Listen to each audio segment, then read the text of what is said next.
नमस्कार मित्रांनो, स्वागत आहे आपलं तुमच्या आवडत्या टार्गेट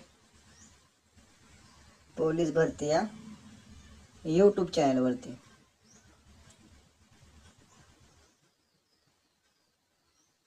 तर मित्रांनो, आजचा आपला भाग असणार आहे वचन विचार भाग 4। वचन विचार भाग 4 यामध्ये आपण वचनासंबंधी काय विशेष गोष्टी आहेत त्याचा आपण अभ्यास करणार आहोत। तर मागील 3 भागामध्ये आपण वचन म्हणजे काय,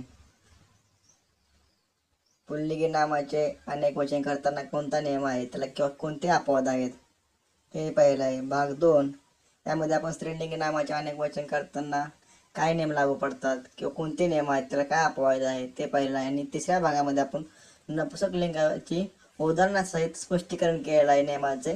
हे 3 भाग तुम्ही नक्की पहा। अगदी आपण मित्रांनो बेसिक पासून शिकत आहोत, तर तुम्ही हा व्हिडिओचा संपूर्णपणे लाभ घ्या मित्रांनो।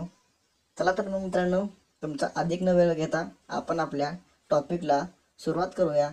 त्या अगोदर मित्रांनो, तुम्ही चॅनलवर जर नवीन असाल तर चॅनलला सबस्क्राईब मात्र करायला विसरू नका आणि हा व्हिडिओ तुम्ही शेवटपर्यंत पहा, जेणेकरून तुम्हाला वचन काय आहे, त्याचे नियम काय आहेत ते समजून जाईल। वचनासंबंधी विशेष गोष्टी आज आपण या भागामध्ये समजून घेणार आहोत। वचनासंबंधी विशेष गोष्टी मित्रांनो, सामान्य नामाची अनेक वचने होतात। सामान्य नामाची अनेक वचने होतात, परंतु विशेष नामाची अनेक वचने होत नाही। तसेच भाववाचक नामाची सुद्धा अनेक वचन होत नाही। हे आपण नाम या टॉपिक मध्ये पाहिलेलं आहे। काय पाहिलेलं आहे की सामान्य नामाचं अनेक वचन होतं, सामान्य नामाचं अनेक वचन होतं, परंतु विशेष नामाचं आणि भाववाचक नामाचं अनेक वचन होत नाही। उदाहरणाद्वारे आपण कसं पाहू शकतो, मुलगा हे सामान्य नाम आहे, याचं अनेक वचन काय होईल, मुलगे। परंतु याच ठिकाणी विशेष नाम घेतलं आपण, या ठिकाणी घेतलं की रोहन नाव घेतलं आपण, रोहन। तर रोहन या नामाचं अनेक वचन रोहन असेच राहील, म्हणून विशेष नामाचं अनेक वचन होत नाही। तसेच भाववाचक नामाचे देखील अनेक वचन होत नाही। तर मित्रांनो, विशेष नामे व भाववाचक नामे नेहमी एक वचने असतात व सामान्य नामाचं अनेक वचन होते। पुढे आहे विद्यार्थी मित्रांनो, कधी कधी एक व्यक्ती असूनही त्या व्यक्तीबद्दल आदर दाखवण्यासाठी आपण त्या व्यक्तीबद्दल अनेक वचने प्रयोग करतो। काय करतो, कधी कधी एखाद्या व्यक्तीबद्दल आपल्याला आदर दाखवायचा असेल तर आदर दाखवण्यासाठी आपण त्या व्यक्तीबद्दल अनेक वचने प्रयोग करतो। म्हणून आदरार्थी म्हणून सुद्धा अनेक वचनाचा वापर आपण करतो। आदरार्थी म्हणून सुद्धा आपण अनेक वचनाचा वापर करतो।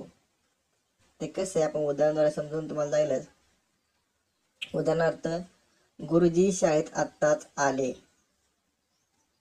या ठिकाणी अनेक वचन झालेलं आहे, आदरार्थी अनेक वचन। गुरुजी शाळेत आला, काय गुरुजी शाळेत आला असं नाही ना आलं, या ठिकाणी आले। या ठिकाणी आदरार्थी अनेक वचन आपण इथं वापरलेलं आहे। पुढे आहे, मुख्यमंत्री शाळेत भेट देणार आहेत। या ठिकाणी एक वचन असतं तर आहे असतं, मुख्यमंत्री शाळेत भेट देणार आहे, हे एक वचने झालं। पण आहेत हे अनेक वचने होते, म्हणून आदरार्थी म्हणून सुद्धा अनेक वचनाचा वापर आपण इथं करतो। पुढे आहे, असा आदर दाखवण्यासाठी राव जी पंत साहेब यासारखे शब्द जोडतो। आदर दाखवण्यासाठी त्यांच्या नावापुढे राव जी पंत साहेब असे आपण शब्द जोडतो।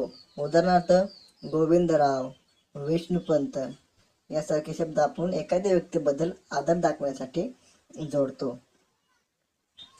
पुढे आहे, तसेच पुरुषाच्या नावापुढे आपण काय करतो, राव, पंत असे शब्द जोडतो। पण स्त्रियांच्या नावासमोर देखील आपण बाई, ताई असे आदरार्थी शब्द जोडतो. उदाहरणार्थ राधाबाई, शांताबाई इत्यादी. मित्रांनो, नेहमी अनेक वचनात आढळणारी नामे कोणती आहेत? नेहमी अनेक वचनात आढळणारी नामे कोणती आहेत? तर ती डोहाळे, कांजिण्या, शहारे, क्लेश, हाल, रोमांच ही नेहमी अनेक वचनात आढळणारी नामे आहेत. यापैकी तुम्हाला एखादा परीक्षेला प्रश्न येऊ शकतो. त्या 4 ऑप्शनमध्ये यातील एखादा नाम असू शकतं आणि तुम्हाला विचारलं जाऊ शकते की ते अनेक वचने नाम कोणते किंवा शब्द कोणते. तर तुम्ही शब्द काळजीपूर्वक एकदा पाहून घ्या. कोणते कोणते? डोहाळे, कांजिण्या, शहारे, क्लेश, हाल, रोमांच हे नेहमी अनेक वचनात आढळणारी नामे किंवा शब्द आहेत. पुढे आहे, विपुलता दाखवण्यासाठी काही शब्दांचे एकवचन वापरतात. मित्रांनो, विपुलता दाखवण्यासाठी देखील एकवचनाचा वापर करतात आणि आधार दाखवण्यासाठी अनेक वचनाचा वापर करतात. उदाहरण आहे, यंदा खूप आंबा पिकला. यंदा खूप आंबा पिकला आहे. तर खूप म्हणजे विपुलता म्हणजे जास्त जास्त प्रमाणात.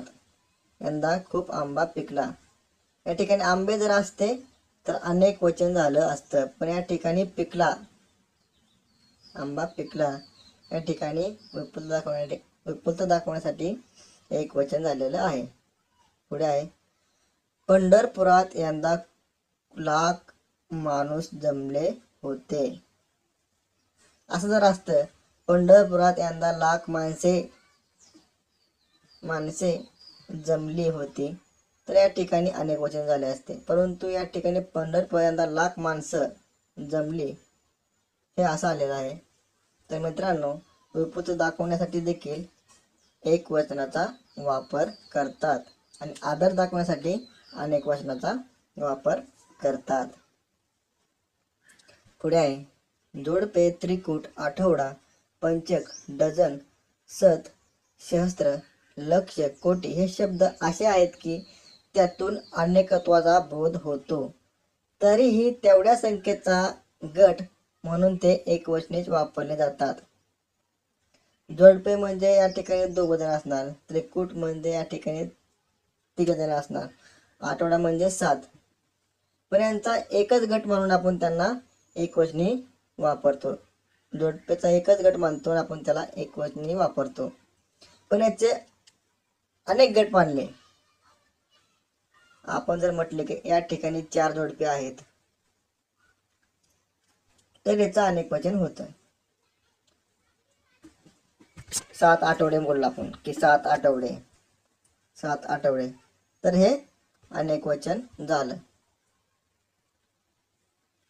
पुढे आहे, ढीग, रास, समिती, मंडळ, सैन्य वगैरे शब्दातील समूह एकच मानला जात असल्यामुळे ती एकवचनी ठरतात. काय? ढीग, रास, समिती, मंडळ, सैन्य वगैरे शब्दातील समूह एकच मानला जात असल्यामुळे ती एकवचनी ठरतात. मात्र समूह जर अनेक मानले, समूह अनेक मानले तर ते अनेक वचने ठरतात.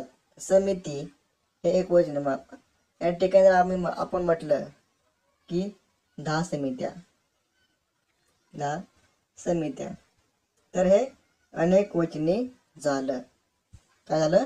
अनेक वचनी झालं. पुढे आहे, एखाद्या व्यक्तीबद्दल अधिक सलगी किंवा जवळीक दाखवायचे असेल तर तेव्हा मोठ्या व्यक्तीबाबतही एकवचनाचा वापर करतात किंवा वापरण्यात येते. अधिक सलगी किंवा जवळीक दाखवायचे असेल तेव्हा मोठ्या व्यक्तीबाबतही एकवचन वापरण्यात येते. उदाहरणार्थ, दादा शाळेतून आत्ता आला. दादा शाळेतून आत्ता आला. बाबा गावाला गेला. बाबा गावाला गेला. या उदाहरणावर आपल्याला समजून आले की अधिक सलगी किंवा जवळीक दाखवायचे असेल तेव्हा मोठ्या व्यक्तीबाबत ही एकवचन वापरण्यात येते. तर मित्रांनो, असा होता आपला वचन विचार भाग 4 यामध्ये आपण वचनासंबंधी विशेष गोष्टी काय आहेत ते आपण शिकलेलो आहे. काय शिकलो की आपण सामान्य नामाचे अनेक वचन होते, पण विशेष नामाचे व भाववाचक नामाचे अनेक वचन होत नाही. आदरार्थी म्हणून सुद्धा देखील अनेक वचनाचा वापर करतात.